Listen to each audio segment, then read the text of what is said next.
Arnold Schwarzenegger teases son-in-law Chris Pratt to get going and make him a grandpa. Los Angeles, no pressure, Chris Pratt.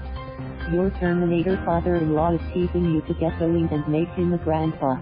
In a recent interview, Arnold Schwarzenegger joked about Chris, who married Ahnuld and Maria Shriver's eldest child Katherine last June 8. Turning 72 this July 30th, the former Mr. Universe and seven-time winner of the Mr. Olympia contest was candid about feeling the effect of age.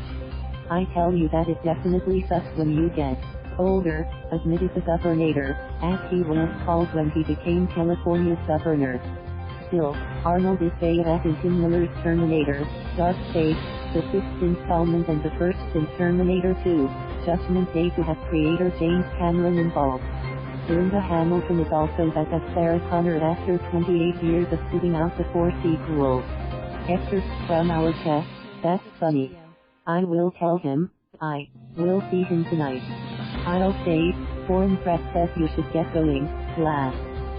No more waiting around.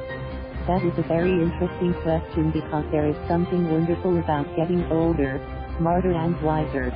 And the most amazing thing is that, the smarter you get, the dumber you feel, because the more you realize, wait a minute, I didn't know anything. For instance, when I ran for governor and my heart was in it, I thought, I'm going to improve the state and I'm going to do X, Y and Z, but after it was all done, I said to myself, oh my god, how much I learned. Sitting in Sacramento at the Capitol was like a university, where everyone comes in there and you learn about different subjects: healthcare, assisted living, food and education, after-school programs, military and how to prevent disasters. It was amazing the kind of things you learned. So every year, as you go on in life, you start looking at the world differently. Also, you become, in a way, kinder and not as egotistical. She's programmed for that, for creating a family. These science fiction characters don't usually age. But in this movie, the Terminator has aged. Can you talk about that and how important is that element to the story? The aging process already became clear in the last Terminator. We addressed that. Because the idea is underneath, the Terminator always has the same strength, power and all of the abilities that he has, but above it's human flesh.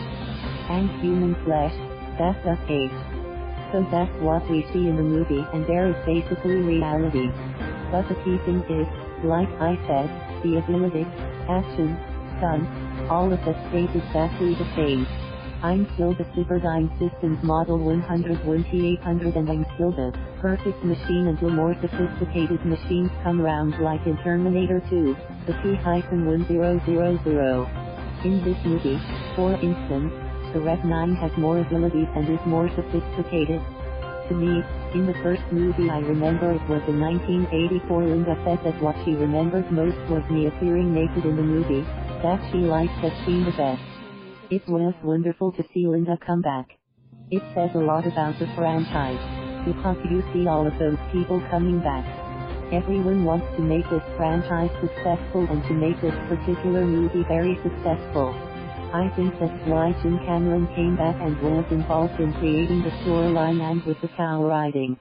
What's amazing is it's been more than 25 years ago since Terminator 2, and here she is, she's still the toughest broad on the screen, and she's totally believable.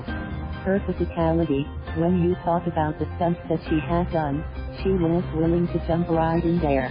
I've seen her do crazy stuff in this movie. She's very tough.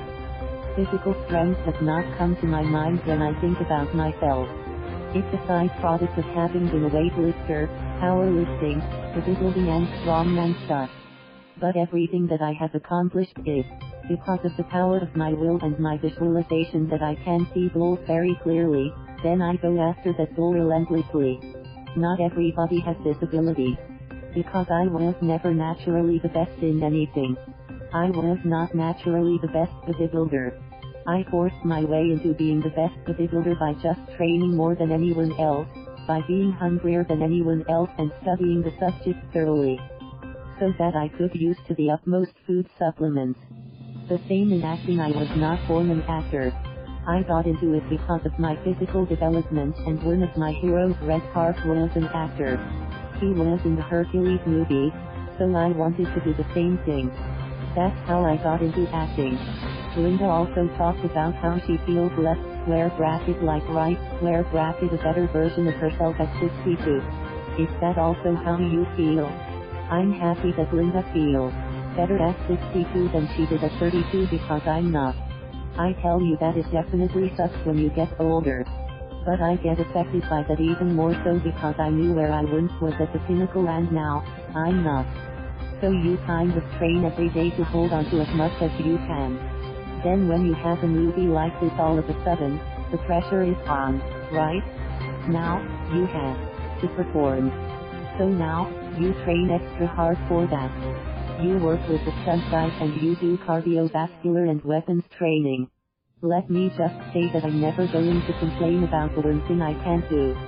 Because remember that every single thing that I talked about that I was able to do, my bodybuilding career, the money that I made, my show business career, politics, my family, everything that I have accomplished is because of America. Therefore, the only thing that I can do is run for president because I wasn't born here, so I would never complain about that. It was just a stupid thing to say. I cannot even put it in the category of prejudice. It's just a lack of leadership and a lack of understanding of policy. He still doesn't get it that he's President of the United States, and he's not anymore the shyster real estate guy in New York. Follow him at Ruben Itale, at Itale Ruben, Vertical Bar Twitter. Thank you for watching. Please subscribe.